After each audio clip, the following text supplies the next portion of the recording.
Hi friends, అందరికీ welcome back to my channel. ఈ video వచ్చేసి నాది ఫస్ట్ వీడియో అండి. ప్లీజ్ ఎవరైనా చూస్తున్నట్టయితే సపోర్ట్ చేయండి, సబ్స్క్రైబ్ చేయండి. మీ థంబ్నెయిల్ చూసినట్టు నేను వచ్చేసి రొయ్యల వేపుడు అనేది చేస్తున్నాను. దానికి కావాల్సిన ఇంగ్రీడియంట్స్ టమాటో ప్యూరీ, ఆనియన్స్, రొయ్యలు అయితే తీసుకోండి.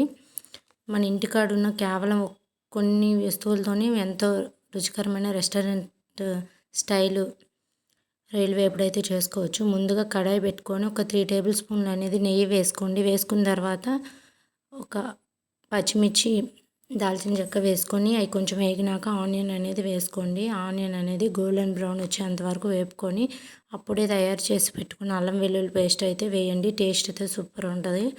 అది బాగా కుక్ అయిన తర్వాత టమాటో ప్యూరీ ఉంటుంది కదా, టమాటో ప్యూరీ వేయండి. టమాటో ప్యూరీ బాగా వేగి ఆయిల్ అనేది పైకి తేలేంత వరకు బాగా ఫ్రై అయినాక రొయ్యలు అనేది మనం బాగా క్లీన్ చేసి పెట్టుకున్న రొయ్యలు అనేవి వేయండి.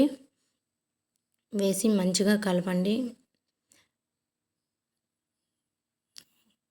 బాగా కలిపిన తర్వాత ఇప్పుడు వచ్చేసి రొయ్యల నుంచి నెమ్మదిగా వాటర్ అనేది సపరేట్ అవుతుంది. ఆ వాటర్ అనేది బాగా ఇంకిపోవాలండి. అసలు వాటర్ ఏమి ఉండకుండా బాగా ఇంకిన తర్వాత దానికి రుచికి సరిపడా సాల్ట్ అనేది యాడ్ చేసుకొని కలుపుకొని ఇప్పుడు వచ్చేసి కారం, ఇంటికాడ తయారు చేసి పెట్టుకున్న ధనియాల పౌడర్ వేసి మంచి ఫ్లేవర్ వచ్చేంత వరకు మంచిగా కలుపుకొని బాగా కుక్ చేసుకోండి.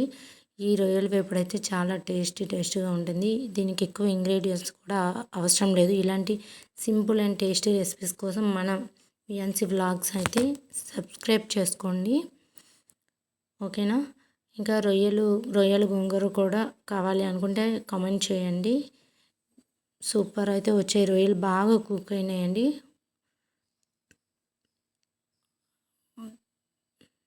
ప్లీజ్ అండి మన ఛానల్ అయితే సబ్స్క్రైబ్ చేయండి. Thank you so much. Thank you everyone.